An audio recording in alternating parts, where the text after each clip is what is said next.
absolutamente admiráveis de reflexão acerca do livro, da biblioteca, do saber e da relação com o saber, seja ela lida ou tenha ela outras formulações.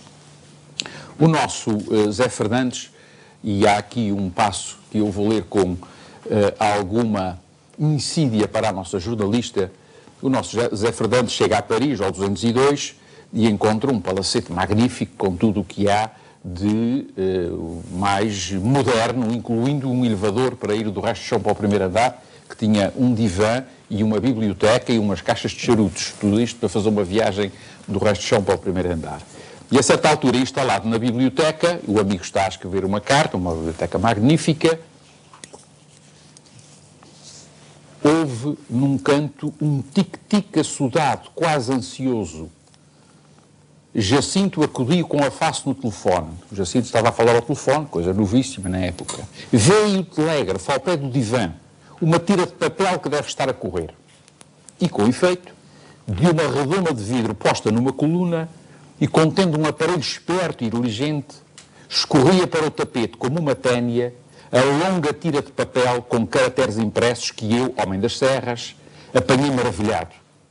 A linha, traçada em azul, anunciava ao meu amigo Jacinto que a fragata russa Azov entrara em Marselha com avaria. Já ele abandonava o telefone. Desejei saber, inquieto, se o prejudicava diretamente aquela avaria da Azov. Da Azov, a avaria, a mim, não, é uma notícia. Isto não pode deixar de nos lembrar a enorme incomodação cotidiana de nos fazerem passar nos rodapés das televisões avarias de fragatas Azov, que não têm interesse absolutamente nenhum e que são uma espécie de excesso de informação sem nenhuma quantidade ou qualidade de conhecimento, que é outra coisa, como sabem. A visita à biblioteca continua e, a certa altura, há uma descrição admirável, que eu não vou ler toda porque é longa, deste majestoso armazém dos produtos do raciocínio e da imaginação. Ali jaziam mais de 30 mil volumes, e todos de certos essenciais a uma cultura humana. Logo à entrada notei em ouro, numa lombada verde, o nome de Adam Smith. Era, pois, a região dos economistas. Avancei e percorri espantado 8 metros de economia política. Depois avistei os filhoços e os seus comentadores, que revestiam toda uma parede, desde as escolas pré-socráticas até às escolas neopessimistas. Naquelas pranchas se acastelavam mais de 2.000 sistemas e que todos se contradiziam. Pelas encadernações logo se deduziam as doutrinas. Hobbes, em baixo, era pesado de cor negro. Platão, em cima, resplandecia numa pelica pura e alva. Para diante começavam as histórias universais e vai por aí fora. E a certa altura, espantado com aquilo tudo, houve um outro ruído. Escolhe um livro e começa a tentar ler. Descortinei um cordão que emergia de um orifício escavado no cofre e rematava num funil de marfim. Com curiosidade, encostei o funil a esta minha confiada orelha, afeita à singeleza dos rumores da serra. E logo uma voz, muito mansa, mas muito decidida, aproveitando a minha curiosidade para me invadir e se apoderar do meu entendimento, sussurrou capciosamente. E assim, pela disposição dos cubos diabólicos, eu chego a verificar os espaços hipermágicos.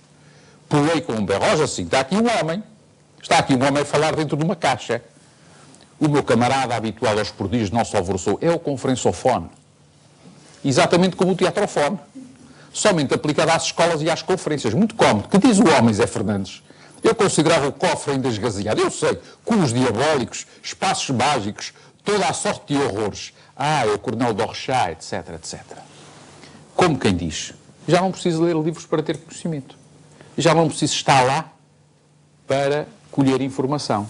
Há um objeto chamado conferenciofone que me permite colher conhecimento à distância. Lido de uma maneira perversa, isto podia significar: está à vista o fim dos livros. Cada vez menos, para apreendermos conhecimento, saber, cultura, cada vez menos temos que ter connosco fisicamente presente o objeto onde se encontra retido esse conhecimento e esse saber. E de facto assim é.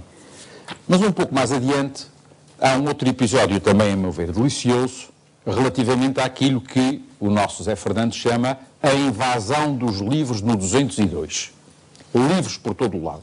Imensa foi a minha indignação quando uma manhã, correndo urgentemente de mãos nas alças, encontrei vedada por uma tremenda coleção de estudos sociais a porta do Water Closet. E depois conta um episódio numa noite histórica em que se ia deitar, mas tive de desalojar do meu leito praguejante um pavoroso dicionário de indústria em 37 volumes. Senti então a suprema fartura do livro. Ajeitando com murros os travesseiros, maldisse a imprensa, a facúndia humana, e já me estirara, adormecia, quando topei, quase parti, a preciosa rótula do joelho contra a lombada de um tomo que velhacamente se aninhara entre a parede e os colchões.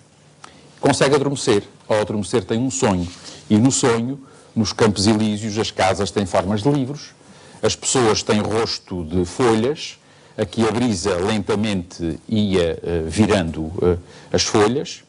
Depois, na Praça da Concórdia, vê uma escarpada montanha de livros, sobe, a tão vastas alturas subi para além da terra, para além das nuvens, que me encontrei maravilhado entre os astros.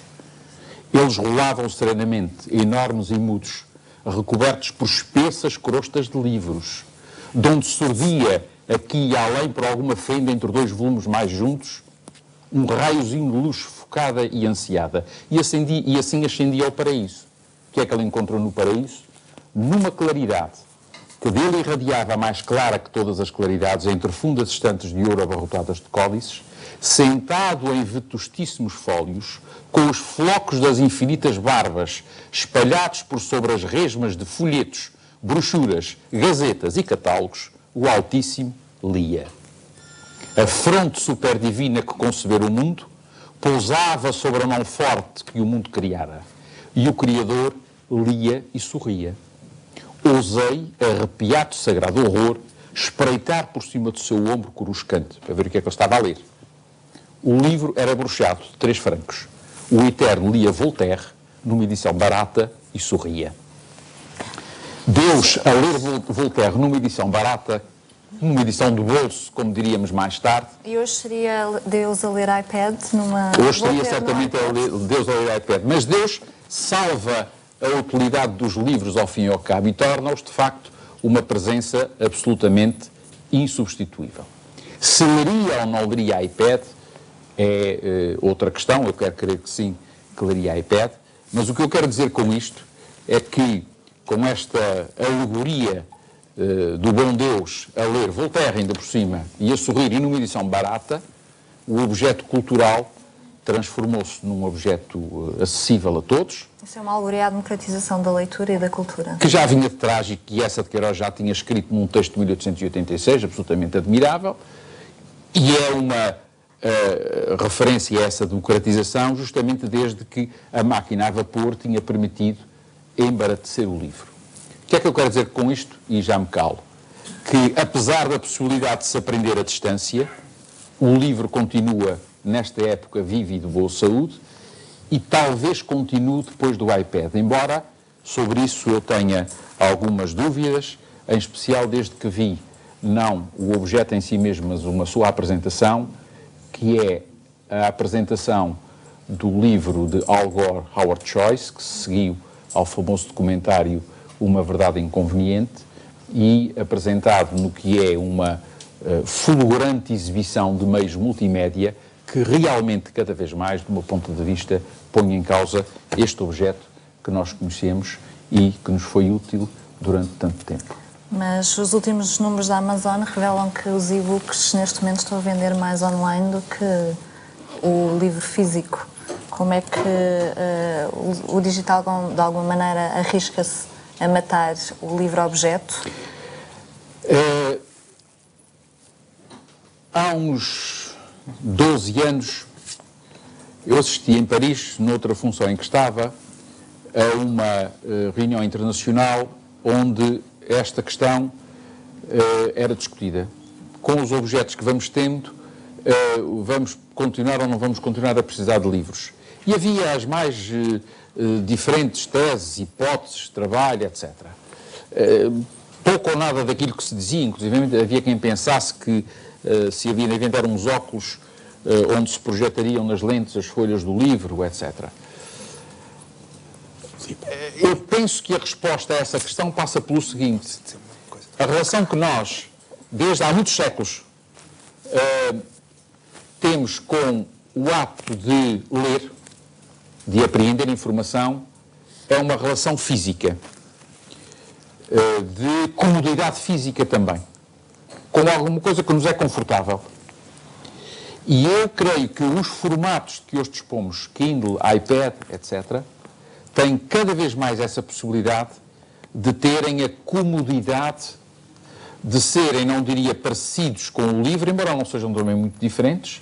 Há determinadas características físicas que eles importam do livro, virar a página, etc. Mas que não agridem o que é a nossa tradicional relação física com um objeto relativamente pequeno, relativamente cómodo, relativamente confortável, que se leva para todo o lado e que, nesse caso... Uma continuação do livro, portanto. Eu diria uma reformulação do livro e que, nesse caso, tem a possibilidade de ter em si não um livro, mas dezenas, centenas, quem sabe, milhares de livros. E, portanto, desse ponto de vista, eu acho que é preciso começarmos a pensar cada vez mais que o livro, este tipo de livro, ou a edição de Voltaire que o Bom Deus estava a ler, é um objeto histórico. Apesar Tem de só 250 anos. Só 250 anos. Só cerca de 300 anos. E, portanto, desse ponto de vista, assim como veio, provavelmente também assim irá. Isto é difícil dizer à minha geração e à da maior parte das pessoas que estão aqui, que mantêm uma relação muito afetiva com os livros. Eu abro este livro e eu vejo aqui escrito o meu nome, comprado no dia 10 de setembro de 1970. E, portanto, há 41 anos. Quase que fico corado só de dizer isto, com um dinheirinho que eu comprei num trabalho de férias. E, portanto, a minha relação com este objeto é, de facto, uma relação muito afetiva. Não tem nada a ver com a relação que eu tinha com o computador que tinha antes daquele que tenho, ou com o iPad que terei hoje e com o outro que há a substituir este que tenho agora. Julgo que o professor Nuno Cá também queria... Eu gostava de vos contar a minha experiência pessoal sobre isso. Que falo que vale as experiências pessoais. Mas eu estava numa livraria, que não me lembro onde. Estava numa livraria, ia apanhar um avião e comecei a ler um livro que eu me lembro exatamente qual é. Que marca a minha viragem. Aliás, o título também marca. É a biografia do Lenin, feita pelo Robert Service, que é um historiador inglês que tem andado a fazer biografias sobre o Lenin. Eu já lia do Lenin, já lia do Trotsky e agora não tenho coragem para ler a do Stalin, que é outra que vem a seguir. Mas estou a ler um outro dele que é o Comrades. Provavelmente deve ter coisas contraditórias entre essas palavras. Mas o engraçado é que eu comecei na livraria, comecei a ler o livro, na livraria a fazer horas e tal, e disse, isto é engraçado. Mas depois pensei, não vou ler uma biografia do Lenin, era o que me faltava agora com tanto trabalho que eu tenho para fazer e tantas coisas outras que eu tenho para ler. E fechei o livro e entrei no avião. E depois, no outro sítio onde eu fui, por acaso na livraria havia o livro, também comecei a ler. E a certa altura disse, eu vou comprar o livro. Comprei o livro e saí e fui ler o livro. Comecei a ler o livro. E depois, já não sei como, porque eu infelizmente ou felizmente, ultimamente, tenho feito bastantes viagens, deixei o livro noutro sítio e quando voltei não tinha o livro. E como eu tenho um Kindle, resolvi comprar o livro no Kindle, o que é outra experiência extraordinária, que a pessoa tem um Kindle, abre o Kindle, está a subir as escadas do avião, compra o livro, quando chega lá acima já o livro está lá dentro do Kindle. Já está aí, já pode desligar a antena daquilo, não é? Que já tem o livro para ler. E comecei a ler o livro. Finalmente, o meu Kindle e o meu livro reencontraram-se na minha mesinha de cabeceira.